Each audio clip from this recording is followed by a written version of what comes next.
Right, we're going to get started. Hopefully everyone can hear me. Hello and welcome to the webinar, Be Ready, Be Set, Go. My name is Kara Baylog, Program Coordinator for Oregon State University Extension out of Jackson County, and I'm your host today.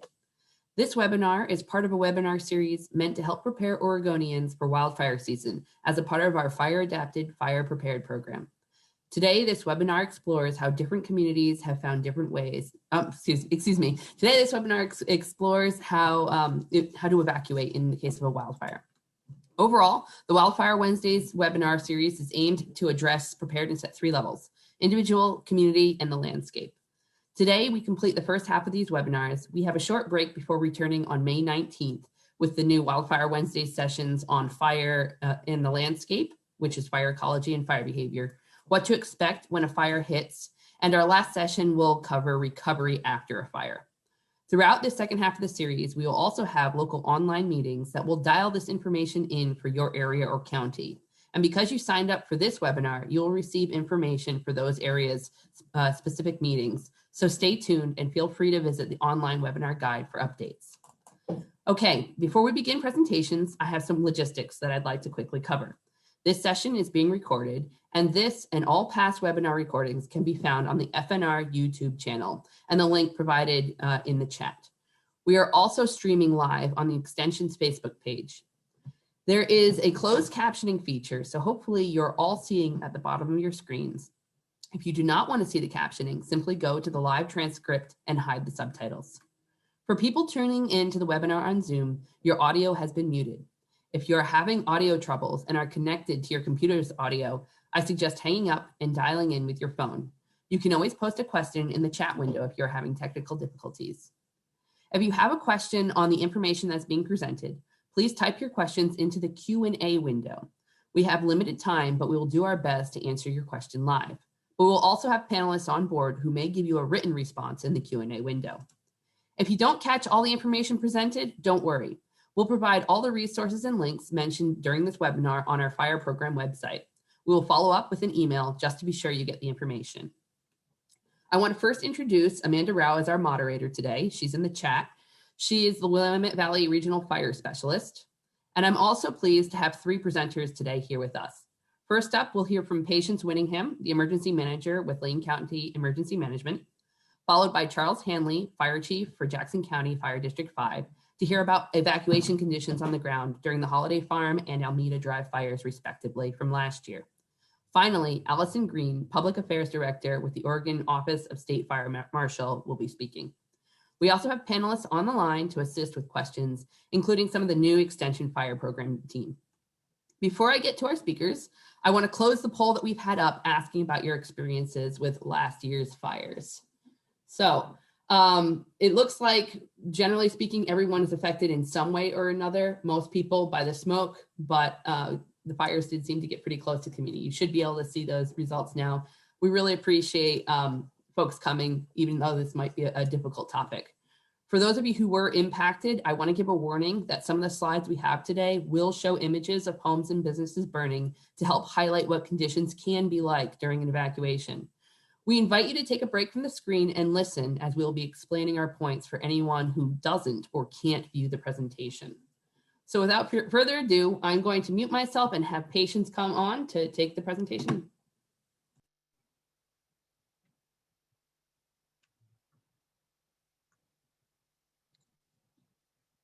Great. Thank you very much, Amanda. Hopefully everybody can see my screen and my video. So I'm Patience Winningham. As she alluded to, I am the Lane County Emergency Manager. I am also a resident of McKenzie Bridge and was impacted by the Holiday Farm fire. I'm going to speak a little bit today about my lessons learned as an individual, a citizen of the community, but also a little bit of my experience as an emergency manager. So first and foremost, the Horse Creek Complex fire of 2017 was my real experience as a citizen and being impacted by wildfire. The photos you see here are a wildfire that was less than a mile from my home. The difference between this fire and the fire that we experienced this last fall this one was slow moving up in the mountaintops, limited wind conditions, not wind driven. So we had time to prepare. We had time to get emergency evacuation notifications. My community was really at a level 2 for a few days. It gave me an opportunity as an individual to work through, what do I need to take with me? What do I have to put in my car? Where are my children? Who's accounted for? What's my plan if my house burns? You'll see there is a photo of my daughter, and back in 17, she was still in high school. And when we got put to a level 2, her question to me was, Mom, if our house burns, would we rebuild? That's a pretty good question when you think about where you live in an environment such as McKenzie Bridge. It could look like the moon. Those were some of the things that were going through my mind as I was thinking about how am I taking a protective action for my family and my property. Next slide.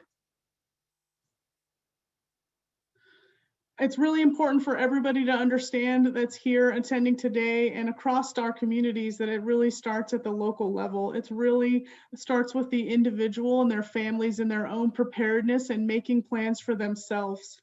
Nobody's going to come save me and my family and my little house in catastrophic events such as a Cascadia earthquake or a wind-driven wildfire that's moving quickly. If you look at the bottom of the pyramid, it's first and foremost families and individuals and neighborhoods taking care of themselves and supporting one another. And we saw that in the Holiday Farm Fire. The Holiday Farm Fire was significant impact to the community. It was 170,000 acres. I'm sure most of you are familiar with the impacts of this fire on the infrastructure, first responders, and the community itself. But the real win here today, I believe, was we only lost one life. We were able to move people in very short order in the middle of the night, which was challenging, but it took a lot of people to help us make that happen. We had many partners at the table making decisions and moving quickly. Next slide. This is a map that was put together by the State Fire Marshal's Office and Oregon Department of Forestry, and it just helps you understand the magnitude and the size of the fire and the impacts to the community itself in the 126 corridor. So the pink area is really the Holiday Farm Fire footprint. Within that footprint are other fires that we've seen historically across the state of Oregon and their size. So the Milepost 97 fire, 131 acres. The Horse Prairie fire, 164,000 acres. The Eagle Creek fire, or the Terwilliger fire up Highway 19. Next slide. First and foremost, at Oregon Emergency Management and emergency managers, we get briefings to tell us about specific incidents. So whether it's a significant event that we need to know of and be cognizant of and share with our partners, we coordinate that message. So we first get the message from the National Weather Service. And on this day, we got a message from them, and we called a briefing with the state, and the National Weather Service told us about the unprecedented east winds and the low humidity, and we needed to take action and be prepared. I quickly, as an emergency manager, turn around and work with my partners in the community. That's dispatch, search and rescue, public information officers, and our fire defense board to make a plan. What's our plan? Where's everybody at? Who's on deck? And how are we notifying our residents to move if they have to? It's really, hopefully, most of the time for not. We do this pretty regularly, and sometimes it is for a reason, and we do have to evacuate people. We took it upon ourselves to issue an IPAWS message, integrated public alert and warning system, to our Lane County residents to let them know of the unprecedented weather that we were going to see. We warned our citizens. We told them, be prepared, pack a bag. Next slide. It's important for community members to know where they're going to get information. Some communities take it upon themselves, such as McKenzie River residents, to inform themselves and their neighbors. So how do they get information and take protective measures for themselves? This is an example of a Facebook page that a community has created for themselves to inform each other of bad things. I'm familiar with this Facebook page because I'm a member of this community, and I told my neighbors to pack a bag. Get ready, this is different weather. We've never seen this kind of weather. It's unprecedented. Be prepared. It's as simple as that. Next slide. This is an example of a situation report that I provide to my stakeholders in Lane County, and there are many stakeholders, from the Fire Defense Board, all the fire chiefs, to dispatchers, to cities, city administrators, city emergency managers, and our fire and EMS staff, as well as utilities, water, power. Here's what we're up against. Everybody needs to be in the know. Here's the weather that's coming. And the report goes on. Next slide. This is an example of all the evacuations that were delivered for our community during the holiday farm fire. At 9:05, it was a level 3. That's 9:05 p.m. was a level 3, go now. We had to move people as quickly as possible. Looking towards town, at 9:33, there was a level 2. 10:27, a level 3. I bring these to you to give you an example of how fast we had to move and make decisions and issue notifications using the tools that we have in dispatch, and who's making all those messages, who's putting those together, and how are we informing our community as quickly as possible. It's extremely important that we have all of our information in order, and we share that with all of our community members. It takes a lot of time to put these things together. Next slide. This is September 8th, Tuesday, 12:12 a.m., level 3. I took out the descriptions just so you can see the magnitude of how quickly public information officers, law enforcement, and dispatch was moving to issue these notifications using the tools that we had in our box. 12:41, 3 o'clock, 6 o'clock, 8 o'clock, all the way down the 126 corridor. It's impressive.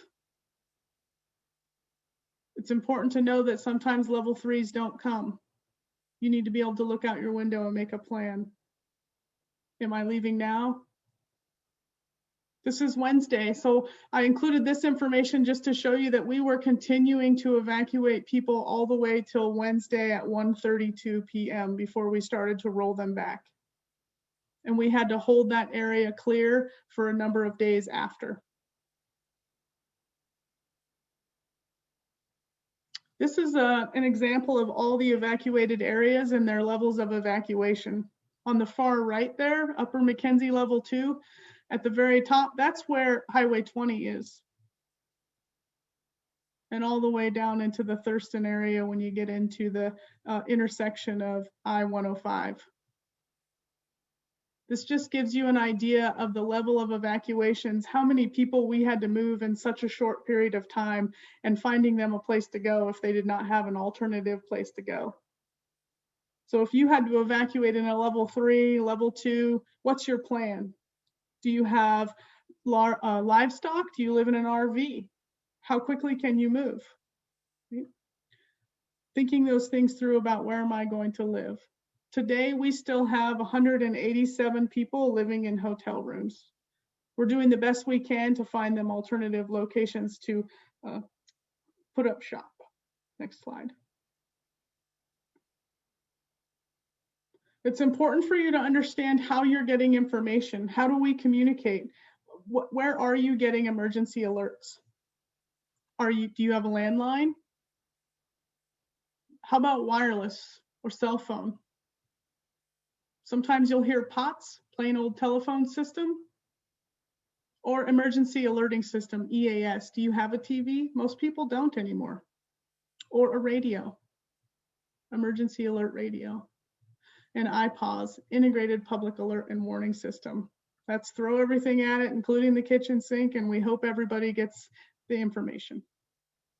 Next slide. You'll see here in the bottom left of this picture, the infrared heat source for the holiday farm fire at 21:31, what is that, 10 o'clock? 105,000 acres. So in just under 24 hours, this fire went from ignition to 105,000 acres. My intention here in showing you this is to inform you that in wind-driven events, wind-driven wildfires, you need to have a plan. Making sure you implement some sort of plan on what are you taking with you and where are you going. Don't turn your cell phone off in the middle of the night, right? If the power goes out, there may be a reason why. Next slide. The impacts were huge. Significant power outages, the infrastructure burned, power lines burned, phone lines, cell phone towers, radio towers, everything burned to the ground. I believe around 11 or midnight, communications failed. How are you getting information should all systems fail or be destroyed? Do you have an emergency alert radio? Priority routes were closed. 126 was closed at both ends. The local fuel supply was impacted. People were trying to evacuate that ran out of fuel and could not evacuate, jumping in other cars to get out of the way. And vulnerable populations.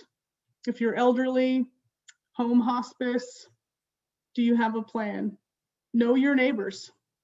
Build those relationships. Next slide. We always have some sort of way to share information. The Oregon Department of Forestry, they always have Facebook pages where they're sharing information about the fire. Lane County sets up a page to share information about where to go and get resources. We set up a call center as quickly as possible so that people can call and ask questions if they're unsure. Am I being evacuated? Is my mother being evacuated? I need help. Next slide. Lessons learned. Again, I'm going to recap here. You're going to hear all of this, I think, throughout the hour. Plan for a plan when communications fail. Do you have a radio? Do you have a cell phone? Neighbors helping neighbors. My neighbor, she climbed through the window of our other neighbor who's deaf to wake her up and tell her we have to go. It's neighbors helping neighbors. Personal preparedness. Have enough fuel in your car. What is your transportation route? Do you always use the bus system? Do you have a bicycle? Go bags. Pack for enough stuff if you're going to be gone for a while. Pack enough stuff if you're never coming back. And communications with your family. You saw earlier my daughter on the Forest Service slide with her hat. She was on the Beachy Creek fire while I was on the Holiday Farm fire. I had to know that she was safe until we could be reunited, and she had to know that I was okay too. You have to have a plan for your family. All of these events, the snowstorm that we had, impacted infrastructure and lifelines, floods and wildfires, test our ability for alert and warning, and COVID-19 is impacting our economic impact and our recovery, all preparing us for Cascadia. I think that we're getting tested pretty regularly. I want to thank you, patients, so much for your experience on the Holiday Farm fire. At this point, I'm going to turn it over to Charles Hanley and his experience on the Almeida Drive fire. So Charles, if you want to unmute yourself and start your video, I'll turn it over to you.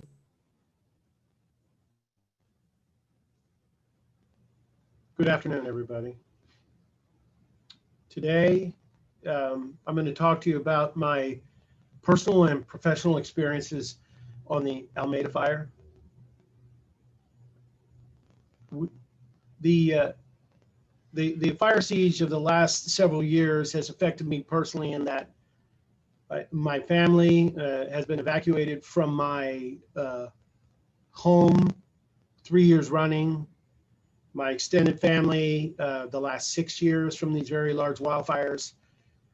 So we have had these kinds of experiences, and I've had friends, probably well over 100, and colleagues that have actually lost their homes while they were out fighting these various fires. On the day of the Almeida fire, at approximately 10:45, I was on the phone with the state fire marshal, and she was informing us that there were no apparatus available. There was nothing available to help us if there was a major fire. And as I was responding to the Almeida fire, and I'm looking at a column of smoke that is bent over from the wind and obviously was going to be a major fire, as I'm calling for a second alarm and requesting resources, I know that those resources aren't going to be available to us. The Almeida Fire burned at a rate of 4 structures a minute, 240 structures an hour, 2,400 buildings in 10 hours. And within that period, 10,000 people lost their homes or their businesses or their livelihood. And that is incredible. And people would ask, well, how did that happen? Well, we're not all meteorologists, but I can say this, that 50 years of drought plus a storm in Denver that went from 103 one day to 30 degrees the next created so much pressure, adiabatic heating forcing down into mountains, that Highway 99 and I-5 received the brunt of this. And a short time later, 3,000 buildings were on the ground, and the South Obenchain fire and the Slater fire were all pointing in our direction while we had our own fire. And so to the people that had to endure this, my heart goes out to you. I lived it with you. And just let me say this about evacuations and how important it is for you to be ready. We are fortunate to live in a beautiful state like Oregon, but as was previously alluded to, there are earthquakes and there are floods and there are wildfires. And we need to be prepared for those, much the same as we prepare for anything in our lives. It needs to become second nature to us to have a bag, to practice with that bag, to pull the stock out and recycle it and replace it, so that we're used to having that go bag. So like leaving without a cell phone or leaving without your wallet or keys, you know you can't leave without that bag. And even if it's possible to have 2 bags, one in your car and one in the house, and to have that relationship with your neighbors so that you can go knock on their doors or they would do the same for you. There are only a few firefighters on duty in the state of Oregon. It's 95,000 square miles. It's 44 million acres of forest. It's a big state. And there's 29 million visitors a year here every year.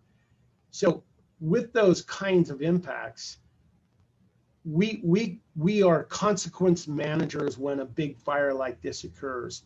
We're going to go there and we're going to throw every resource we have at it. We're going to ask our neighbors for help, and when they need help, we're going to help them. We'll work cooperatively with the feds and the state and local government, with the career and volunteer people. But as you know, that's not enough. Nature tells us when and where these fires are going to occur.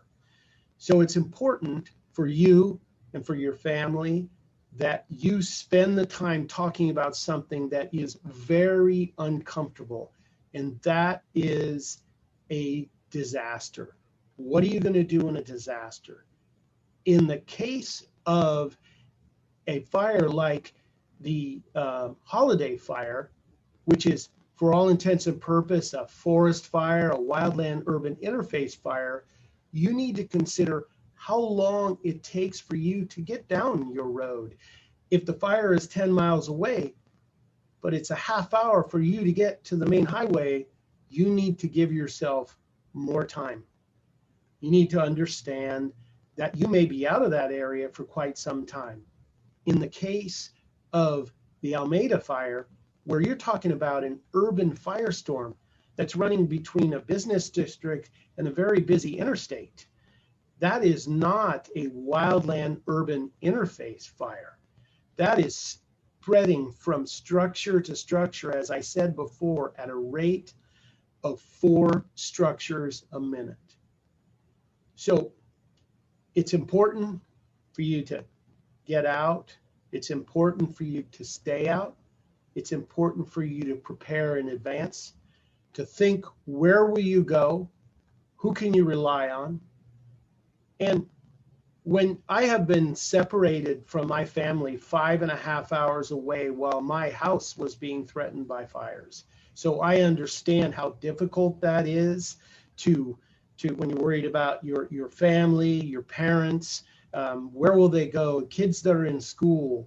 So this is really, really important. When they have those community meetings, when you talk about evacuations, when you talk about these difficult things, when you leave for work, your kids are at school, you have a family member in a care facility, all of those things need to be planned out in advance. And these are difficult things. This is not an easy thing to talk about. It's not an easy thing to talk about as a professional when folks believe that we're going to bring these events to a successful conclusion. Sometimes we just rely on everybody.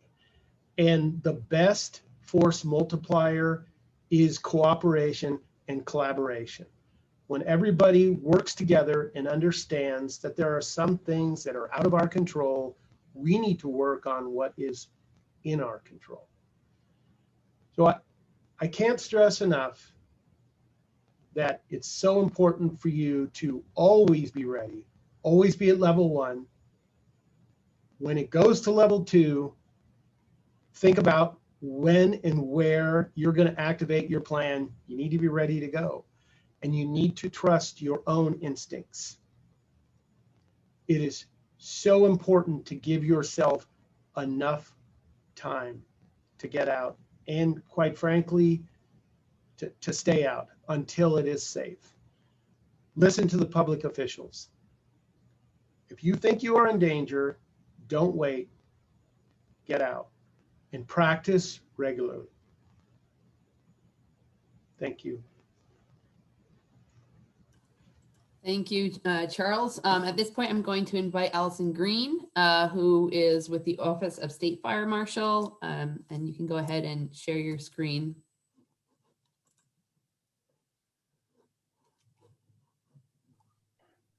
Hi, everyone. So I'm really excited to be with you all today on these panels that OSU has been facilitating around community resiliency and fire adapted communities and what we all can do as Oregonians to start moving that needle forward.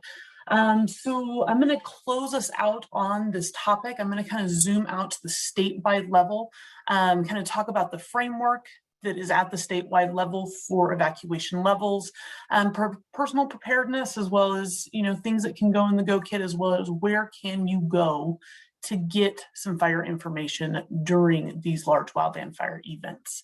A little bit about me. I actually have a background in wildland fire. I have fought fire with the U.S. Forest Service for a number of years, and then now serving in the Office of State Fire Marshal and helping with the fire service. I'm also married to a wildland firefighter, so we had plenty of situations that Chief Hanley was talking about where my husband would be out on assignment. We had to think about an alternative evacuation plan and what that would look like for our family if we had people in different parts of the state, and in our case, sometimes different parts of the nation.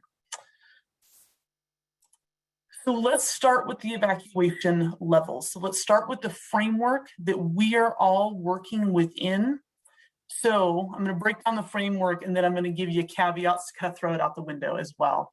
So level 1 is be ready. So this is when we are really starting to pay attention to the conditions on the ground, looking at what's happening outside. Are we seeing changing weather conditions? Are we seeing different things around skies darkening?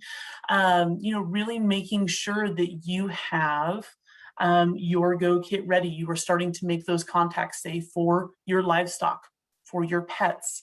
If you are having family members or neighbors that may have a harder time leaving, making sure that you're in connection with them if you have time in the level 1 to talk to them and be like, hey, we are on level 1. It's really time to grow your situational awareness and really pay attention to what is happening around you.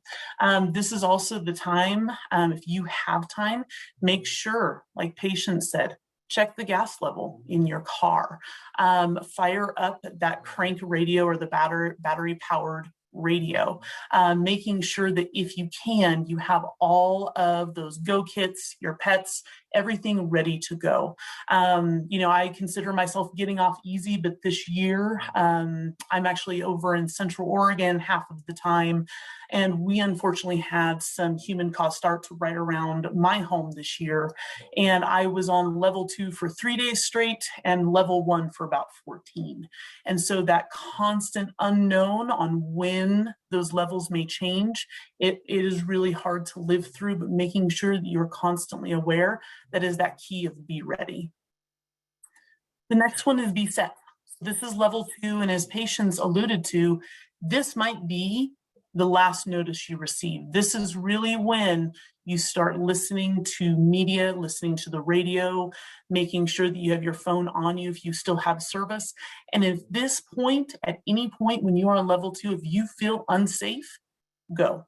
You don't need to wait for somebody to give you that evacuation level. You need to go if you feel unsafe. I have folks that I've worked with in the past around community preparedness. At level 1, they knew they had folks that, had medical needs. They had functional access needs.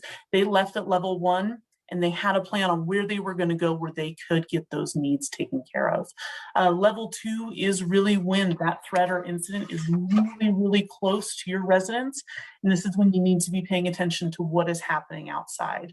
If you notice change in weather conditions, you notice some of your neighbors starting to make their way, that is when you start paying attention to those clues and conditions around you. And then finally, level 3 is go. It's pretty self-explanatory. And I would echo Chief's notes. If you get a mandatory evacuation order, please leave. We are all adults, we are all residents, but you are being given that evacuation order for your safety. So please, if you get a mandatory evacuation level, please follow it and do it in an orderly fashion. Your senses are going to be heightened. There may be a lot of moving parts going on, but just take a few deep breaths and move as quickly and as carefully as you can down the road to make sure that you can get yourself and you and yours to safety. So some caveats. Again, don't want to mess up the framework, but there may be situations, we saw one recently, where if the incident is right next to your home, you may not get a 1, 2, 3. None of this happens in order. Sometimes you get a level 2 and you stay there like I did for 3 or 4 days. You pop back down, you pop up, you pop back down. Make sure that you are signed up for alerts, please. You can find those at your local county or county sheriff emergency manager office, and make sure that you're signed up for those. I saw somebody in the chat, an excellent idea is get a plug-in phone, because then they can call that phone line without you needing to have cell phone service. Being prepared for these evacuation levels to happen, not on a Saturday morning when we're all home, but these could happen while you're at work. These could happen at 3 o'clock in the morning, and really making sure that your brain is ready for when it's not 10 a.m. and the sun is out and we're all home and ready for these to happen. These are going to happen when we least expect them, and our plans need to reflect that.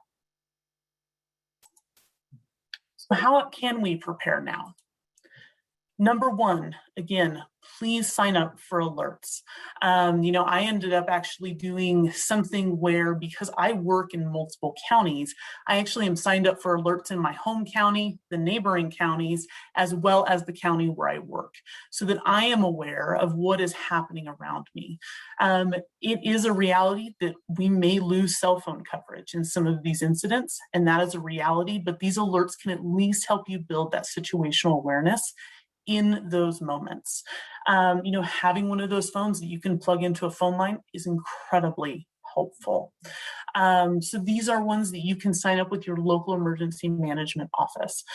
Go to your local county, go to your local sheriff's office, and typically they have those set up for residents to sign up for, to be ready for those alerts. I also have my folks who are just up the road from me. I have their cell phones signed up for emergency alerts for my area, just in case, say, I'm away from my phone, I'm on the other line. That way, everybody around me that's part of my evacuation plan are receiving those alerts during that situation. Pack your bag. Please do this now. There is something when we get news, like we are on level 2 evacuation and all of a sudden we need to be thinking about moving, it takes your breath away for a moment, right? You're like, oh, now right now, okay. And it's something you don't think you'll freeze in that moment. You do need to take some steadying breaths. Knowing that you have a go kit ready to go is one of the most important steps. It brings you some order in some of the chaos. If you have not built a kit, I recommend starting with your 72-hour survival kit, and then try to work up to 2 weeks. Along with that kit, I have some folks that have RVs, fifth wheels, things like that.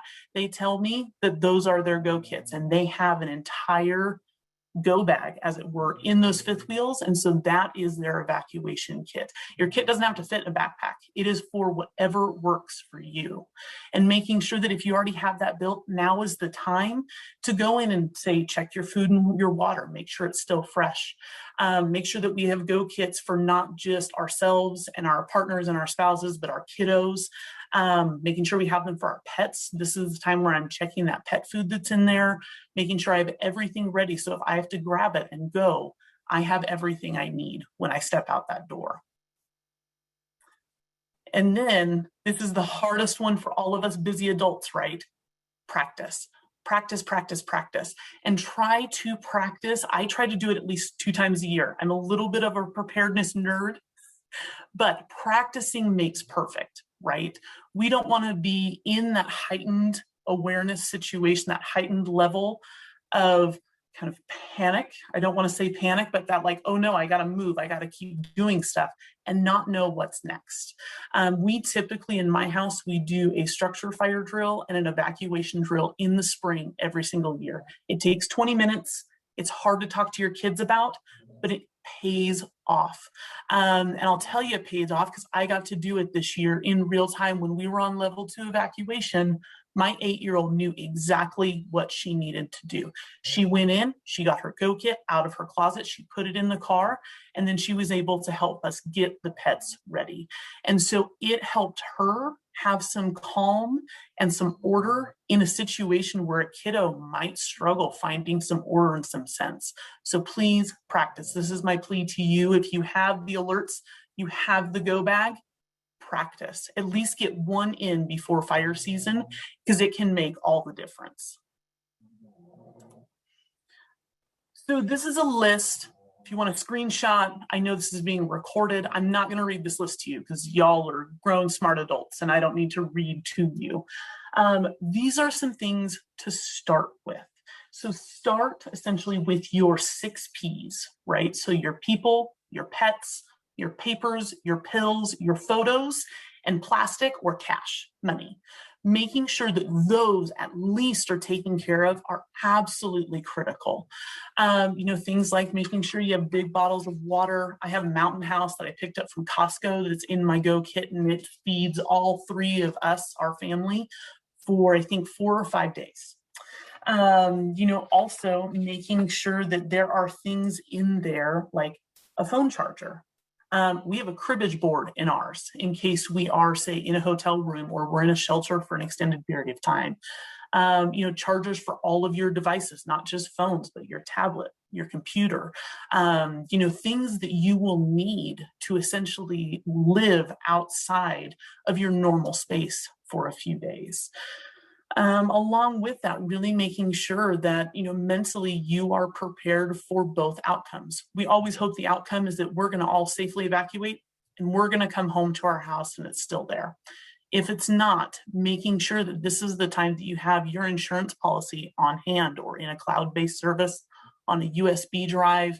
You have all of your important papers saved somewhere like the cloud or Google Drive or Box or on a USB drive, because at the end of the day, you are going to need all of those things regardless of the outcome when you are coming home. And making sure that you have multiple evacuation kits. So Chief hit on this so well, but sometimes we get stuff, we'll get an evacuation notice and it's 8 o'clock in the morning. And you're like, oh no, I'm at work. I got to go pick up my kid. I got to arrange for somebody to pick up the pets. But if I have a go kit in my car, mine is a little bit more abbreviated. My normal go kit at home is about 6 days worth. The one in my car is truly a 72-hour, 3-day kit but it's enough to get us started. And so I have one in the back of the car. And then at the same time, I also have one for the kiddo in there. And so making sure you have multiple places, and they can be smaller kits, but a kit at different places. So I'm going to touch on where we can get fire information, and then we really want to talk about some community adaptation and risk reduction as well. So most importantly, if you are not in an evacuation zone, you want to know what's going on. You may have family that's impacted. Not only did here in Central Oregon, we have some fire behavior earlier in the year, but then in September, my entire husband's family was on level 1 evacuation for about 16 days with Holiday Farm. And so I, wasn't personally impacted. Say, my home wasn't on a level of evacuation, but I still really wanted to know what was going on and make sure that if we needed to, we could go over and help. And so first and foremost, I highly recommend staying at that local level. Your local fire agencies, your local fire service, your local law enforcement agencies, they are going to know what is happening minute to minute on the ground. And typically during those events, they're putting out multiple updates, either on social media, they're in connection with the local media. Radio is an excellent one because you can have a crank radio and listen to those updates. So if they are statewide and on state lands, the Oregon Department of Forestry's Wildfire blog is an excellent resource. Typically, they have morning and afternoon updates on there, and that is for any of the incident management teams or any of the statewide incidents. If we get to the point where we have national teams coming in on any of these fires, there is a resource called INCIWeb. And so there is a map. You can click on it, it pops up, and then you can read all about that fire. Our partners over at OEM have put together, they call it the Raptor tool. That is another tool available, and it works very, very similar to INCIWeb. And I would say at our state level for our office, what we really have been, working on, given the fire year that we have been preparing for, there have been some investments in our capacity, making sure that we have folks where the information is going to be strategic and consistent for Oregonians, making sure that our mutual aid system has always been functioning and it's fantastic, but it's even a step up. And some of those legislative investments have really helped that readiness and making sure that all of us, fire season is coming. And so that the fire service, our state partners, and our national partners are ready for it to come. With that, thank you. Here is my email if you have any questions. And with that, I will turn it back over to our moderators. Thanks so much, Allison. At this point, we're going to go into our question and answer session. So I invite all the speakers, panelists, go ahead and unmute yourself, put yourself up on video. Amanda Rao is going to go through a selection of the questions that we had in the Q&A. If we don't get a chance to get to your question, we will be following up with an email with some answers to those questions. So please try to not be disappointed, but hopefully we'll get to everything that's most important today. So Amanda, I'll turn it over to you. Thanks so much, Kara. So we're going to go ahead and see how many of these we can make it through. Some folks might try to go ahead and answer some of these by typing in, because we have a number of experts on our list of panelists here. So the first question I think would be good to hear actually from Allison on. We would like to hear about any reliable alerts in the event of wildfire near me. Let's just broaden that to statewide. Oh, couldn't find my mute button. Sorry, y'all. I would say one thing that has been super helpful for me, so kind of monitoring at the state level, there is not so far a statewide alert system. And I know I have a few folks, including my boss on here. She may text me and be like, no, that's not wrong. And if that changes, I'll let you know. But truly start at that local level. So sign up for emergency alerts. I think I'm signed up for, they're not going to stop you from signing up for multiple. I am, there's the text right there. I am signed up in at least 7 different counties just to make sure that I am aware of what's going on. So things like I work up in Marion County, right? I live in Deschutes County. My husband works in Klamath County. I am signed up for all of these counties where I may be impacted by wildfire. And that is not just wildfire, that's winter storms, that's driving hazards, that's hazmat. Those are alerts for you to be aware of what is happening and what is coming. For me to think about, if I am, in July, all of a sudden I'm heading over to come to work on Monday and I get a text that's, hey, there is a fire that's impacting a highway that you're going to drive on, then I'm going to know that that's coming. So I would highly recommend folks start at the local level. And so I'm going to unmute myself real quick, check my text messages, and I will amend my answer if there's anything else. Thanks so much, Allison. So maybe, Patience, you could help us with this, because a lot of the folks on the holiday farm fire would fall into this category Sure. of, what do you to. do in places where the phone and power might be out? Are there options that folks can consider, like, satellite phones, emergency alert radios, stuff like that? Absolutely, 100%. I'd love to answer that question. I've been chatting with everybody in the chat box. I think there's a number of things to consider here. That the reliable system is the many tools in our box at the local level. So at the county level, we have many tools that are available to us to be able to issue emergency alerts to our community.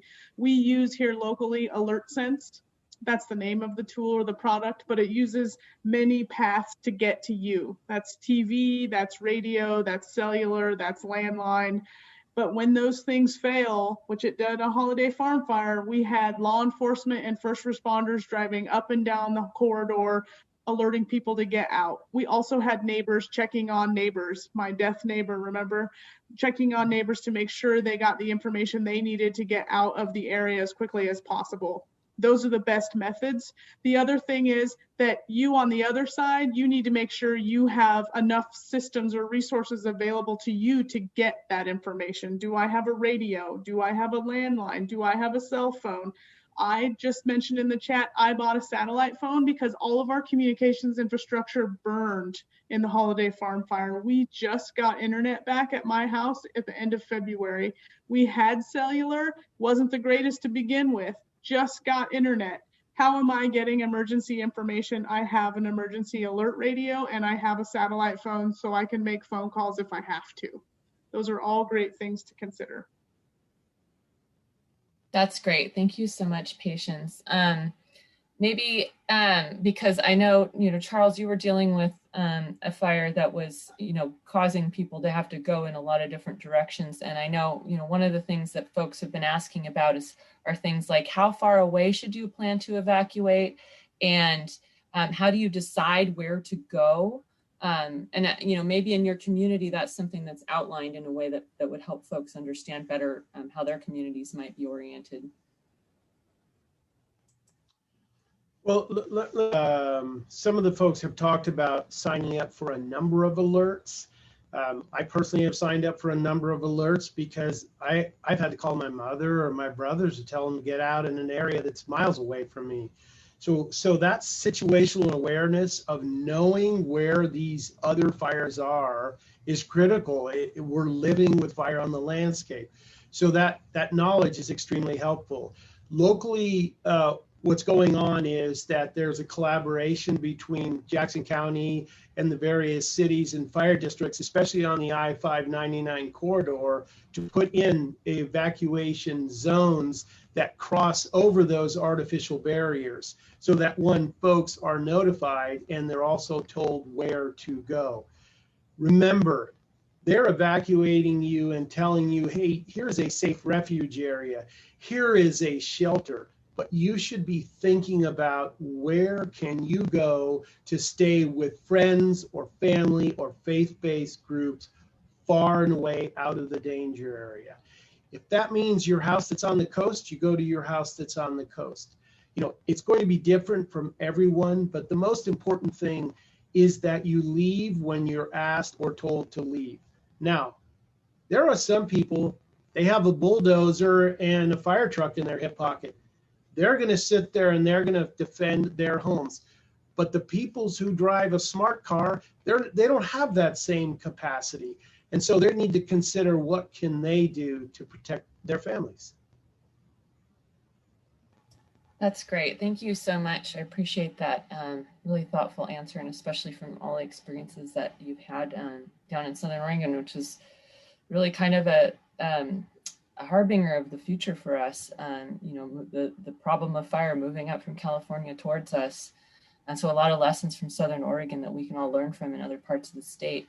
Another question that I think is a couple of different questions have asked this. So when it comes to packing, what are you evacuating for? Is it similar to earthquake preparedness, or are we just looking for 72 hours? What's the length of time we need to be prepared for it? I'm gonna send this one to Allison and maybe couple that with how far you take your drill. I think you're typing an answer right now, but we're kind of excited to hear about your drill with your family. And so how long do you pack for, and how far do you take this drill? I was actually typing out an answer. So so we do one in the spring that is simply like, let's just go to our meeting spot, right? Let's go meet by the playset and at least practice getting out of the house. And we actually set a timer, which is really, really helpful. There is something about having that timer and knowing that you're trying to beat the clock. It doesn't recreate the stress, but it recreates enough where you're kind of feeling like, oh, I gotta move quickly. I'm trying to beat the clock. It's about every other year. Sorry, speaking of my kid, she just got home from school. She just crashed our party. About once every other year or so, we actually will go, we will drive, we will actually take one of our evacuation routes out. We will make sure the road is still in good condition. If it's not, then we come back and we really think about what that looks like. One that might be really helpful for folks that I know it was helpful for my adult brain, is actually draw out your evacuation route. I didn't even realize that I might be stuck behind a train on one of my evacuation routes until I actually physically drew it out on paper. And I was like, oh, I have 3 stoplights and a train crossing. I might need to have an alternate way. And so even sitting down on paper and drawing that out may help people kind of think forward a little bit in moving. But how far do we take it? Just the quick ones to make sure that all the cobwebs are dusted off and we're ready.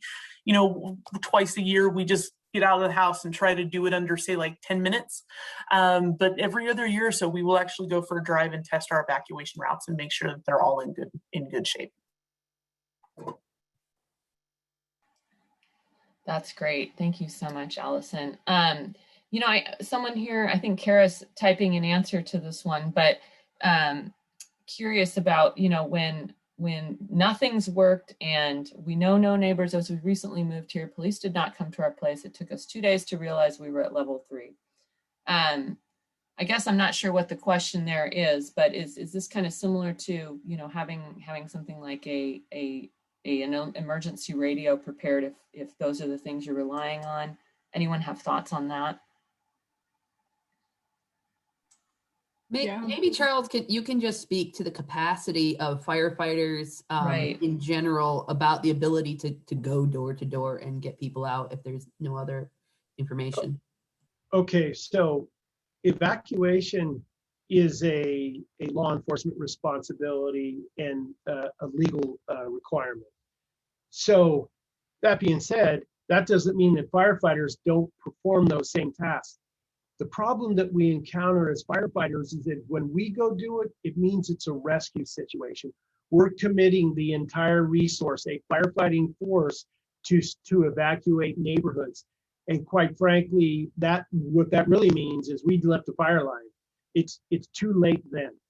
So that doesn't help someone who just moved to a neighborhood, because that will happen everywhere. So it is so critical for folks to be aware and to understand what's going on in a community, and to get to know your neighbors and not wait for law enforcement or fire agencies to come to rescue you. The other thing to consider is the folks that are coming to you may not be from the area. They may be an out of area resource that's assigned there. So they don't have that intimate knowledge that we do of every driveway and address. They're following the smoke and the fire. That also creates a delay as well. It is just so critical for people to think, if my house was on fire right now, what do I do? Forget about the forest fire. Forget about all those things. My house is on fire. I have to get my family and get out. That bag should be ready for that event, because quite frankly, that's far more likely. I have to go stay with a family member because they're very, very ill. I need to leave right now and take care of them. Once again, a perfect opportunity to use and exercise that go bag. So if we do this, we eliminate that cognitive dissonance, that nagging feeling in our head. What are we going to do when something happens? We already know. And so it's critical to take that on yourselves and reach out and say, hey, I need help. I've never lived here before. What do you do when there's a forest fire? Thank you so much, Charles. That's great and really, really good perspective, on the capacity issues to respond to these kinds of events. So we're going to close this out with a quick word cloud. I'm going to put the link in the chat, and then you also will see it up on your screen as a QR code. And the question that we want to ask for you guys to answer is, if you had to evacuate your immediate area where you're sitting right now in 5 minutes, what 3 things would you grab with you on your way out the door? So we're going to go ahead and launch that. And then we'll show you the results here in just a second.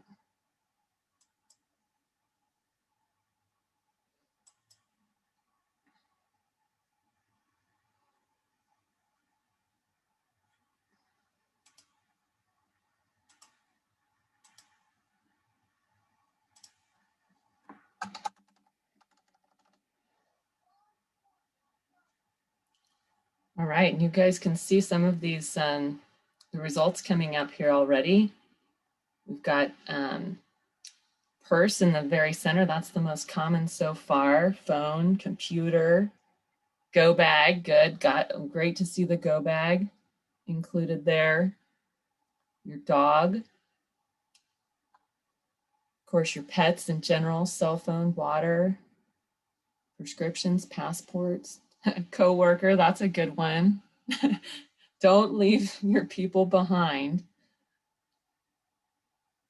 This is great. It's really good to just kind of get your brain thinking and link with others who are also thinking about this.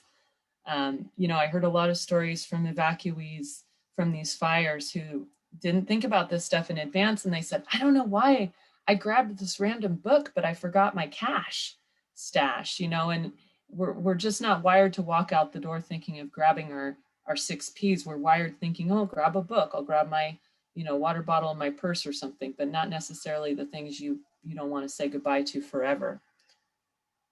But we also know that evacuating can happen while you're at work. It doesn't necessarily happen when you're at home, and that's something to think about too.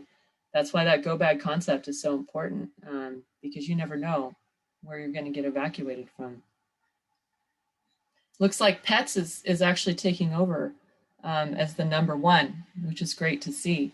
Go bag, pets, purse, phone. And I see someone who says, I brought my chainsaw and needed it. That's something that you want to think about too as the evacuation plan, where you're going to bring your pets to, because a lot of times places will not accept animals. At this point, I'm going to close out the word cloud, and that will get shared with everyone later. But I'm going to go back over to our slide here. So for those of you who have been involved in these Wildfire Wednesday webinars so far, you'll know that we give you some homework at the end. So for those of you who you haven't really done anything involving this before, we're going to give you the challenge of develop that 72-hour bag, make a printout of evacuation levels and get really familiar with them. Look into some of the different suggestions that we heard from the panelists today about finding the latest information on wildfires in your area. So this could be, signing up for Citizen Alert to get one of those reversed calls, or you're getting involved with a Facebook page that you found out in your area. Identify evacuation routes for you and your family. Just like Allison said, draw it out on a map. If you've already done some of those basic things, Start thinking about developing a comprehensive evacuation plan, including information on contingencies for children and elderly members of your family, pets, and livestock, and practice that plan, just like Allison said. And then we're going to just go ahead and let you know that we have more webinars coming up.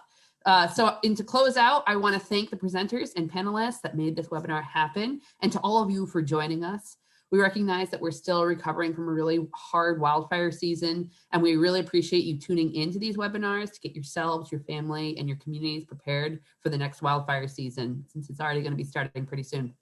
For those of you who did not get your questions answered, we'll provide answers to those questions in a follow-up email, so stay tuned. Don't forget to join us later next month. It'll be the same time and day, but we're taking a little bit of a break. So join us on May 19th for Wildfire Wednesdays at 12 p.m. This next webinar is going to be covering fire ecology throughout the state and help explore why wildfire has such a major role here. And just a reminder that this webinar has been recorded, and feel free to share it out to whomever. We will send a follow-up email with all of these resources and be in touch with you. So everyone stay safe. See you at the next Wildfire Wednesday. Fire aware, fire prepared.